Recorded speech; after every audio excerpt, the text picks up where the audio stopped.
दोस्तों, गर्भ धारण को लेकर देश में काफी लंबे समय से एक बहस चल रही है और इस चर्चा का मुख्य विषय होता है गर्भपात से संबंधित कानून। एक तरफ लोगों का कहना है कि गर्भपात के कानूनों में ढील दी जानी चाहिए और गर्भ रखना या नहीं ये चॉइस गर्भ धारण करने वाली महिला की होनी चाहिए, ना कि कानून के हिसाब से होना चाहिए। बात भी ठीक है, गर्भ धारण करना एक महिला का व्यक्तिगत निर्णय है जिस पर उसके पार्टनर या उसके पति का कोई भी प्रभाव या कोई दबाव नहीं होना चाहिए और ना ही इस मामले में किसी महिला पर जोर जबरदस्ती की जा सकती है। लेकिन मुद्दा फंसता है गर्भ धारण करने के बाद, क्योंकि कानून की नजर में एक भ्रूण भी एक व्यक्ति के ही बराबर कानूनी बल रखता है और कानून का मानना है कि एक जीवित व्यक्ति के जीने का अधिकार वो व्यक्ति खुद भी नहीं छीन सकता। इसीलिए आत्महत्या को भी अपराध की श्रेणी में डाला गया है। यहाँ दो बातें हैं। पहली, गर्भ धारण करने से पहले अच्छी तरह से सोच विचार कर लेना चाहिए। दूसरी बात, अगर गर्भपात के कानून में छूट दी जाती है तो आज भी बहुत सारे ऐसे लोग हैं जो गैर कानूनी तरीके से हजारों लड़कियों को गर्भ में ही मार देंगे। हाँ, अगर कोई ऐसी सिचुएशन बनती है जहां गर्भपात करवाना बेहद जरूरी हो जाता है तो ऐसे केस में कानूनी रूप से भी प्रोविजन किए गए हैं जिनका लाभ ऐसी परिस्थिति में लिया जा सकता है। आइए जानते हैं इस वीडियो के माध्यम से कि कौन सी वो कंडीशन है जब गर्भपात करवाया जा सकता है और कब ये कानूनी जुर्म होता है, और अगर कोई इस जुर्म में पकड़ा जाता है तो उसके लिए कितनी सजा का प्रावधान किया गया है। दोस्तों, प्रेगनेंसी लॉस, अबॉर्शन या जिसे हम गर्भपात भी कहते हैं, किसी भी महिला के लिए एक बेहद खराब अनुभव हो सकता है। कुछ गर्भपात ऐसे होते हैं जो मां की जान बचाने के लिए या किसी ऐसी सीरियस कंडीशन में किए जाते हैं जहां जान जाने का खतरा हो। लेकिन कुछ गर्भपात ऐसे भी होते हैं जिसके लिए दूसरे लोग या कोई स्पेसिफिक पर्सन जिम्मेदार होता है और ये अपराध की श्रेणी में आता है। ऐसे मामले जहां किसी महिला के गर्भपात के लिए कोई दूसरा व्यक्ति जिम्मेदार होता है और किसी ने जानबूझकर ऐसा किया है तो वो महिला इंडियन पिनल कोड के तहत उस व्यक्ति पर कानूनी कार्रवाई कर सकती है। लेकिन ऐसी कोई भी क्रिमिनल कंप्लेंट दर्ज करवाने से पहले उसके लीगल इंप्लीकेशंस को भी समझ लेना चाहिए।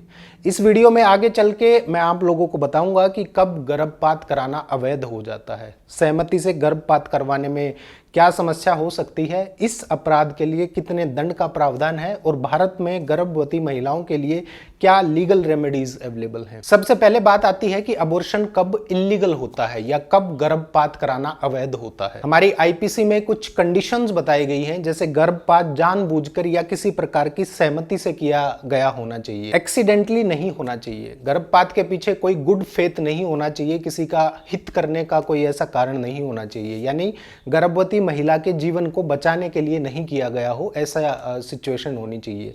इसके अलावा गर्भवती मां द्वारा गर्भपात के लिए सहमति नहीं दी होनी चाहिए। फॉर एग्जाम्पल, किसी गर्भवती महिला को गर्भपात कराने के इरादे से दवा देना या उसकी सहमति के बिना कोई भी अबॉर्शन से रिलेटेड प्रोसीजर परफॉर्म करना गैर कानूनी माना जाएगा। अबॉर्शन को लेकर सबसे ज्यादा पूछे जाने वाला और सबसे ज्यादा कंफ्यूज करने वाला प्रश्न है कि क्या गर्भवती मां गर्भपात के लिए सहमति दे सकती है। जी हाँ, दे सकती है, लेकिन उसके लिए भी कुछ कानून है जिनको फॉलो किया जाना चाहिए। बहुत सारे अलग अलग कारण हो सकते हैं सहमति देने के, जैसे अगर कोई सीरियस हेल्थ कॉम्प्लिकेशंस हो तब, लेकिन उसके लिए भी किसी सर्टिफाइड डॉक्टर की रिपोर्ट लगती है और जब डॉक्टर ने रिकमेंडेशन दे दी हो तब गर्भवती मां की सहमति से गर्भपात किया जा सकता है। इसके अलावा एक सबसे बड़ी समस्या आती है जेंडर बेस्ड डिस्क्रिमिनेशन, यानी लिंग के आधार पर गर्भपात, और ऐसे मामलों में दोषी पाए जाने पर मां और गर्भपात कराने वाले व्यक्ति दोनों को ही आईपीसी के तहत दंड का सामना करना पड़ सकता है। लेकिन अगर महिला को दुर्व्यवहार या किसी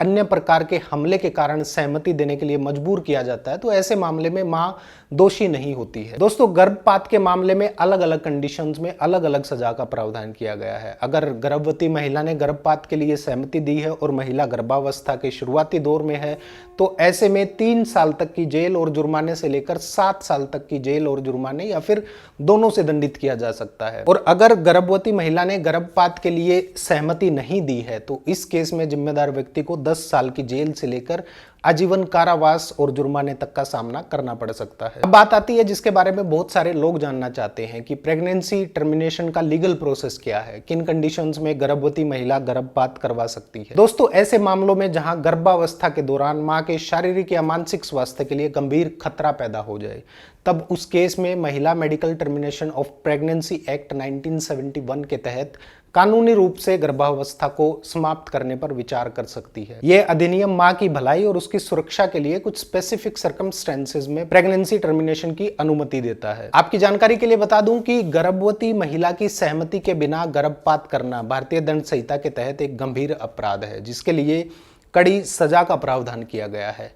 चूंकि प्रेगनेंसी टर्मिनेशन करना किसी भी महिला के लिए आसान काम नहीं होता है, इसलिए ऐसी किसी भी स्थिति से निपटने के लिए गर्भवती महिलाओं को अपने राइट्स और अपने लीगल ऑप्शंस को, अपने लीगल राइट्स को समझना बेहद जरूरी है। इसके अलावा कानूनी सलाह लेने और कानून की बारीकियों को समझने से महिलाओं को गर्भावस्था के दौरान अपने स्वास्थ्य और अपने जीवन की सुरक्षा के बारे में उचित निर्णय लेने में मदद मिल सकती है। इसलिए इस वीडियो को देश के कोने कोने तक, हर माँ और हर बहन तक पहुंचा दो, ताकि वो अपने अधिकारों को जान सकें और अपने जीवन से संबंधित उचित निर्णय ले सकें। नमस्कार।